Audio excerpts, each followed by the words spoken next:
So hello everyone, welcome to digital Padhai. तो आज के इस वीडियो में हम कवर करने वाले हैं हेरिटेज ऑफ इंडिया। अब हेरिटेज ऑफ इंडिया का मतलब होता है भारत की विरासत। ओके, विरासत के अंदर कई सारी चीज़ें देखने को मिलेंगी हमें। तो हम बढ़ते हैं अपने चैप्टर की तरफ। चलिए, तो हमारे पास यहाँ पे लिखा है India is a land of ancient culture. कहने का अर्थ ये है कि भारत एक पुरानी संस्कृति वाला देश है, जिस प्राचीन संस्कृति वाला देश है।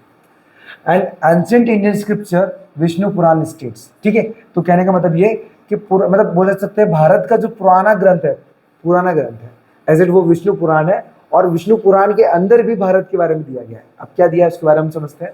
जैसे लिखा है उत्तरम यत् समुद्रस्य हिमादश्चैव दक्षिणम अनवर्षम तद भारत नाम भारतीयत्र संसति। ओके, तो इसका मतलब क्या होता है उसके बारे में समझते हैं। जैसे यहाँ पे लिखा है कि उत्तर की साइड समुद्र है हमारा और दक्षिण के साइड हिमालय है, बरोबर। एंड वर्षम तद भारत नाम भारतीय संस्कृति।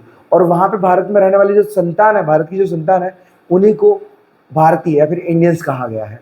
देखो आगे लिखा है हमारे पास कि it means India extends from the Himalayas in north to the Indian oceans and in the south. कहने का मतलब ये है कि हमारा जो इंडिया कहाँ से फैला हुआ है, साउथ से लेके, मतलब हमारे पास जो नॉर्थ से लेके साउथ तक फैला हुआ है। एंड यहाँ पे लिखा है कि it is said that new descendants are called Indians. और वहाँ के रहने वाले जो लोग हैं, ठीक है, संतान है, वहाँ की जो संतान है, एग्जैक्ट उनको इंडियंस कहा गया है, बरोबर। एंड बोला in the beginnings of any auspicious ceremony, मतलब जैसे किसी भी शुभ कार्य को हम जब प्रारंभ करते हैं ना, तो उस टाइम हम क्या करते हैं, भारतवर्ष, भारतखंड, जम्बूद्वीप एंड आर्यवर्त जैसे नामों का उच्चारण करते हैं, क्योंकि हमारे जो काम है वो शुभ हो जाए इसलिए। एंड आगे दिया है कि words are used while taking resolution. ठीक है, तो कहने का मतलब कि अच्छे कार्य के प्रारंभ के लिए हम क्या करते हैं, इन चार वर्ड का नाम लेते हैं। कौन कौन सा हमारे पास, भारतवर्ष, भारतखंड, जम्बूद्वीप और आर्यवर्त। ठीक है, एंड आगे लिखा है कि our country is gifted with the natural boundaries and Himalayas in the north, south and sea in the east। तो कहने का मतलब है हमारे इंडिया के चारों तरफ या फिर दोनों तरफ बाउंड्रीज है, नेचुरल बाउंड्रीज है। क्या दिया गया हमारे पास, जस्ट ये जो नेचुरल बाउंड्रीज है वो हिमालय दिया हमारे पास नॉर्थ साउथ साइड में, और समुद्र दिया है हमारा ईस्ट साइड में। ठीक है, and west and south, just समुद्र, ईस्ट, वेस्ट और साउथ तीनों जगह पे है।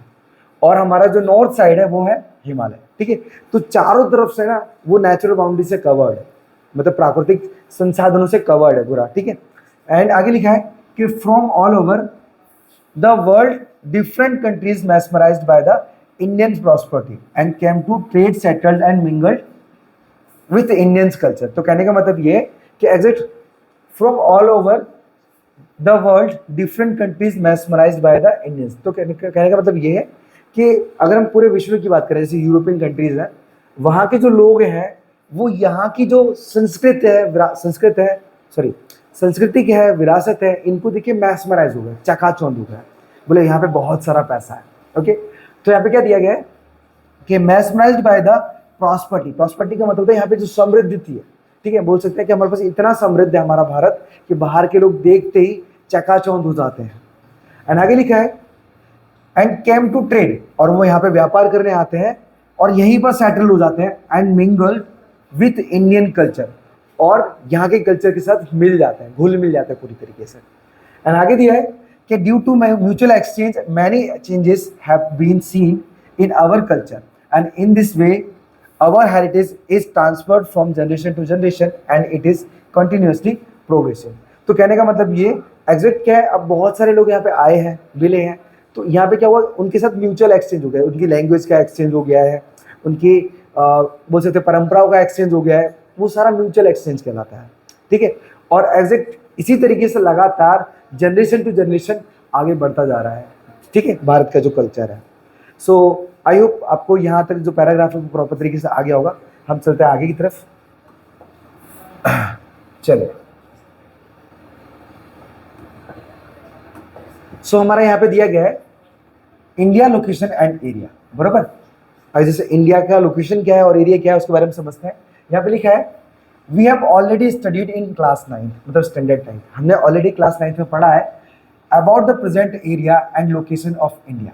मतलब जो अभी जो फिलहाल में जो स्थिति है जैसे हम बोल सकते हैं कि हमारे जो प्रेजेंट में इंडिया का जो एरिया है और इसकी लोकेशन है वो क्या है उसके बारे में। And it was very vast in ancient times and now area wise it stand on 7th rank. तो कहने का मतलब ये वेस्ट मतलब बहुत बड़ी कंट्री है, बरोबर, और एग्जैक्ट ये 7th रैंक पे आती है, ठीक है, किसमें, एरिया वाइज में।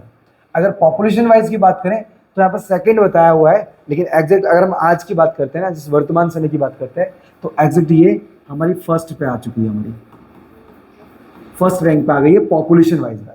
ओके, सो यहाँ पे आप फर्स्ट कर देना, एग्जैक्ट ये आपका एकदम राइट पॉइंट है, कोई गलत नहीं है। ओके, एंड आगे लिखा है रिच एंड वेराइड हेरिटेज। देखो रिच का मतलब होता है बहुत ज़्यादा समृद्ध होना, और वेराइड का मतलब होता है अलग अलग प्रकार का, अलग अलग प्रकार की संस्कृति यानी विरासत। क्या लिखा है हमारे पास कि our motherlands has bestowed rich and varied heritage to us and so as the world. तो कहने का मतलब विश्व में, विश्व के अंदर हमारे जो प्राकृतिक है या फिर बोल सकते हैं जो नेचुरली हेरिटेज हमें जो मिला है मदरलैंड, हमारी माता से, मदरलैंड का मतलब है माता, बरोबर, तो हमारी जो धरती माता से जो हमें विरासत प्राप्त हुई, ये सबसे बेस्ट हेरिटेज है पूरे विश्व की। एंड आगे दिया है Indian culture have been trade oriented and peace loving. ठीक है, तो कहने का मतलब यहाँ पे क्या लोग शांति पूर्वक रहते हैं, मतलब व्यापार वगैरह करते हैं और ये शांति पसंद करते हैं। एंड लिखा है और यहाँ के लोग सचित एंड आनंद महसूस करते हैं। ठीक है, सचित एंड आनंद महसूस करते हैं and are realise from Indian culture and besides this Indian culture prospered with the mutual exchange of different culture of other countries and which came to India and settled here. ठीक है, तो कहने का मतलब ये कि अलग अलग कंट्री से लोग आए इंडिया के अंदर और यहाँ पे रहने लगे, और उनकी जो हमारे पास परंपराएं हैं, उनका जो कल्चर है वो आज हमारे साथ मिल चुका है। हमारा म्यूचुअल एक्सचेंज हो गया उनके साथ, एक दूसरे के साथ, भाषा का, ठीक है, कपड़े पहनने का और भी बहुत सारी चीजें।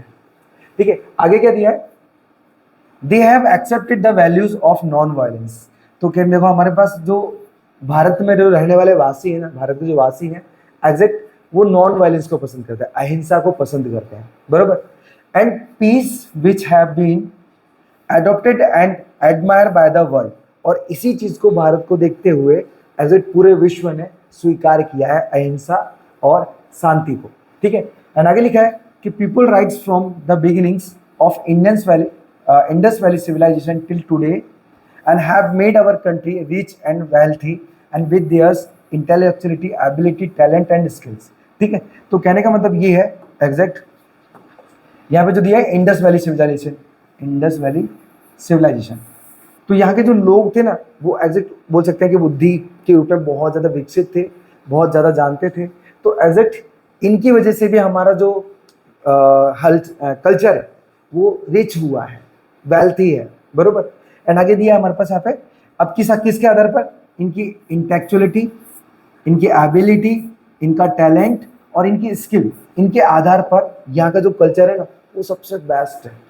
एंड आगे दिया है कि इन्यूमरेबल स्कॉलर्स, थिंकर्स, आर्टिस्ट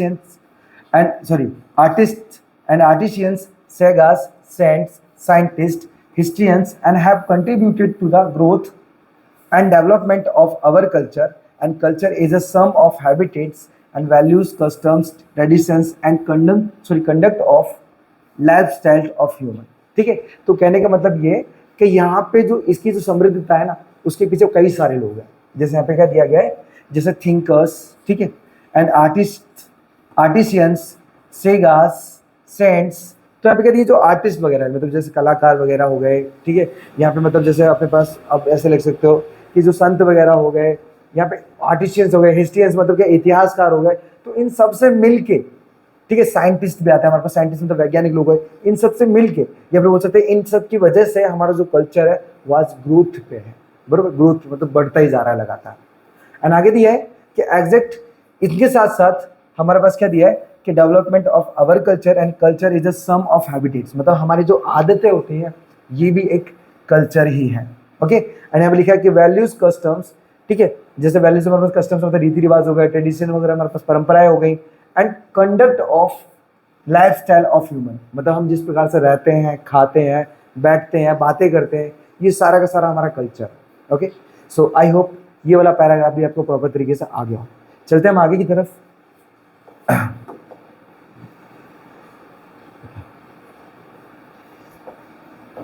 हमारा टॉपिक है, क्या दिया गया हमारे पास कि मीनिंग ऑफ कल्चर। कल्चर का एक्चुअल मीनिंग क्या होता है उसके बारे में समझते हैं।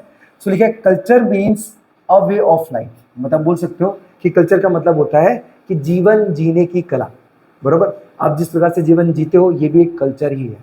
तो जीवन जीने की कला ही कल्चर कहलाता है। And it is made of change that occurs in public life, social rules and regulations of different societies. ठीक है, तो एग्जैक्ट आप जिस तरीके से आप रहते हो सोसाइटीज के अंदर, एंड मोर देन मतलब बहुत सारी चीजें हैं रूल्स रेगुलेशन के अकॉर्डिंग, तो ये सब भी क्या हमारा एक कल्चर ही है। एंड आगे दिखा है कि it can be said that culture is a total of habitats. ठीक है, हैबिटेट्स का मतलब जितनी भी आदतें वगैरह सब आ जाती हैं हमारे अंदर, and values, customs, traditions and ideals leading humans and to the highest level. ठीक है, तो कहने का मतलब ये जो ट्रेडिशन है मतलब परंपराएं हैं, रीति रिवाज हैं, इन सब की वजह से क्या है जो मनुष्य है वो हाईएस्ट लेवल पे आया है आज, बरोबर, और अपनी सबसे ज्यादा बुद्धिमत्ता के आधार पर। एंड आगे क्या दिया उसके बारे में समझते हैं। जैसे लिखा है हमारे पास culture heritage of India.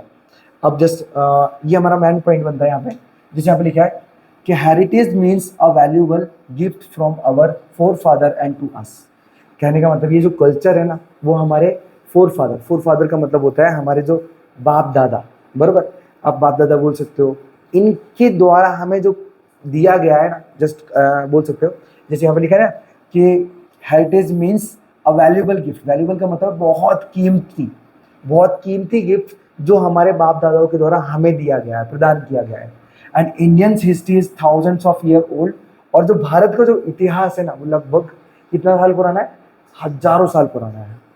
And आगे दिया है वी से in school please I love my country and I am proud of its heritage and varied heritage. ठीक है, एग्जैक्ट हमने देखा होगा ना कि हम प्रेयर के अंदर भी बोलते हैं कि I love my country, and हमारे पास लिखा है I love my country and I am proud it's heritage.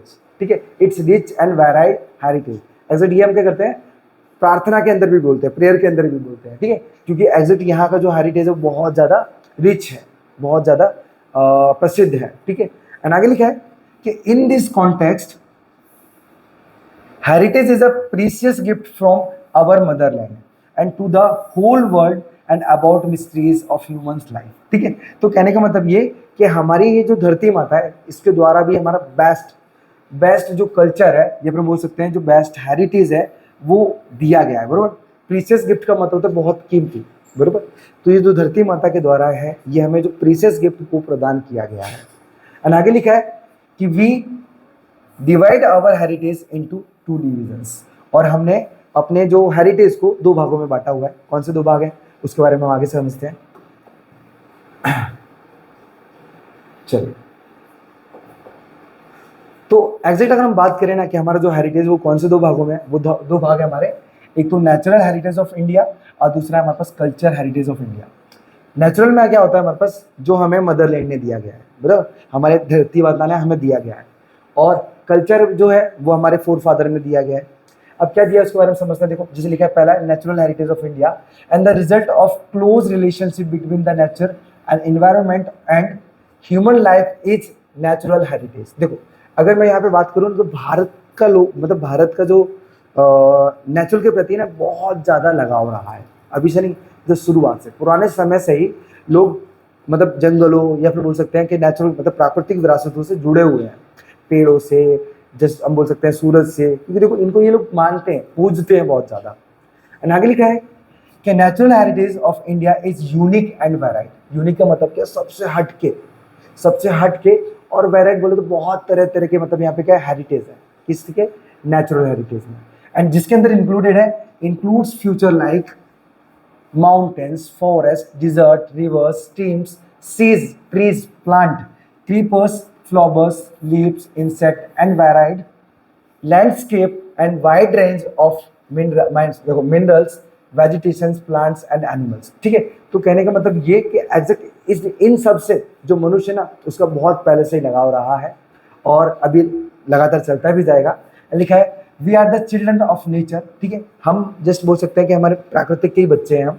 ठीक है, and so it has made a beautiful arrangement for our food and water, fresh air and dwellings to caters our and all needs. ठीक है, तो कहने का मतलब है कि देखो हम एग्जैक्ट है इस धरती के ही बच्चे हैं, तो हमें क्या करना चाहिए, इससे बहुत ब्यूटीफुल अरेंजमेंट लगातार बनाए रखना चाहिए.